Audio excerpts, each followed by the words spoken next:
তো এই তো দেখেন আমাদের দুই দুষ্টু কি করতেছে। আর ইয়ামিনটা তো এত দুষ্টামি করে যে ও ও এই সোফার থেকে লাফ দেয়, খাট থেকে লাফ দেয়, সারাদিন ব্যথা পায়।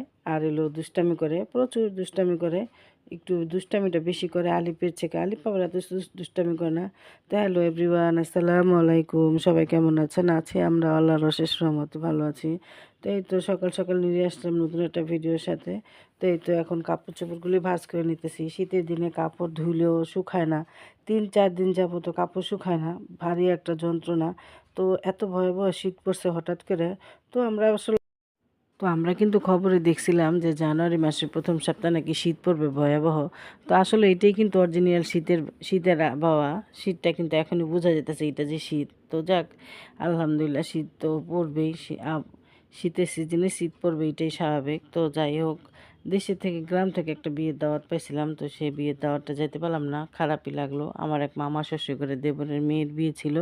তো আসলে এত শীতের কারণে আমি যাইনি, কারণ শীতে যদি ঘর থেকে বেরোতে না পারি তাহলে গ্রামে যাই আসলে মজা নাই।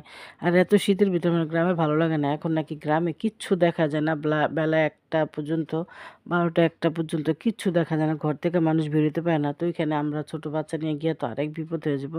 এই জন্য আমি আর যাইনি। তো দুর্ভাগ্যবশত আমাদের ফ্যামিলি থেকে কেউ যায় না, আমি যাইনি, আমার ননাসও যায় নাই, আমার দেবরও যায় নাই। তো আমার দেবরটা অনেক মন খারাপ করলো, ফোন দিয়ে, ভাবি কেউ আসলেন না। তো বললাম ভাই আসতে পারি নাই, মানে বিভিন্ন অজুহাত দেখাইলাম, আর কি করার। তো সমস্যা দেখাইলাম, সমস্যা ছিল বলে আসলে যেতে পারলাম না। আর আত্মীয় স্বজন আসলে এমন জিনিস, এটা আসলে যাওয়া আসা না থাকলে থাকে না। যাওয়া আসা না থাকলে এমনিতে ফাটন ধইরা যায়। তো ভাই বলেন, বোন বলেন, বাবা মা বলেন, যাই হোক। তো আমরা কিছুদিনের ভিতরে বাসা চেঞ্জ করব। আবার আমার বড় বোনটা হঠাৎ করে গ্রামে চলে যাব। কারণ অনেক বছর ছিল ঢাকা শহর। তো আমার দুলাভাইয়ের পায়ের খবর তো আপনারা জানেনই।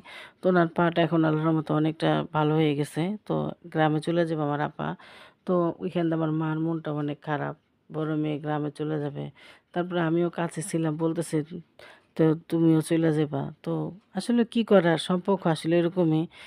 সবসময় একসাথে থাকা যায় না, কাছাকাছিও থাকা যায় না। ভাগ্যক্রমে আমরা কতজন কত দিকে চলে যাই। তো মা মনটা অনেক খারাপ করে, কান্নাকাটি করতেছে যে দুইজনেই দুই দিকে চলে যাবা। তো আসলে বড় বোনটা শ্বশুরবাড়ি অনেক দূরে, যে আসলে চাইলেই যাওয়া যায় না। সেই ময়মনসিংহ, দুনিয়ার এক কোণায়। তো আসলে এখানে এত দূর যে ভালো লাগে না এত দূরে যাইতে। কিন্তু দেশটা আমার কাছে খুব ভালো লাগে। তো আশা আছে আপা যদি দেশে থাকে, যাওয়া আসা হয়, তো তাদের দেশটাও শেয়ার করতে পারবো। আর ময়মনসিংহ দেশটা কিন্তু অনেক সুন্দর। আর ওনাদের দেশের খাবারও খুবই, রান্না বাড়া খুবই মজা। কিন্তু সমস্যা একটাই, দেশটা হলো অনেক দূর, যাইতেও লাগে 5-6 ঘন্টা। আর প্রচুর টাকা ভাড়া, একজন মানুষের যাওয়া আসে প্রায় 3,000 টাকার মতো ভাড়া। তো টাকাটা আসলে বড় কথা না, জার্নিটি হলো সবচেয়ে বড়। তারপরে যাদের গ্রাম, যাদের বাড়িঘর, তাদের তো অবশ্যই যেতে হয়, আমরা না হলে। কিন্তু যখন আমার আপা ছিল তখন অন্তত বছর একবার হলো আমরা গেছি, 2 বছর পর হলো গেছি। কিন্তু গেছি, যাওয়া আসা ছিল। তো আপা এখন ঢাকা থাকে, এই জন্য যাওয়া হয় না। তো আপা চলে যাবে 1 তারিখে, 1 তারিখের আগে যাবে।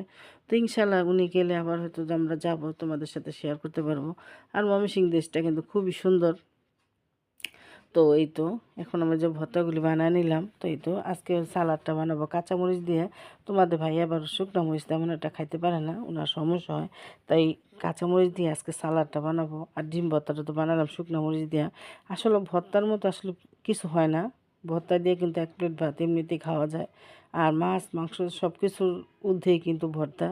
তো আবার অনেকে আছে ভর্তা পছন্দ করে না, তাদের জন্য অন্যরকম। কিন্তু আমাদের কাছে ভর্তা দিয়েও, আমরা এই ভর্তা দিয়েও শুধু ভাত খেতে পারবো, তরকারি না হলেও চলবো।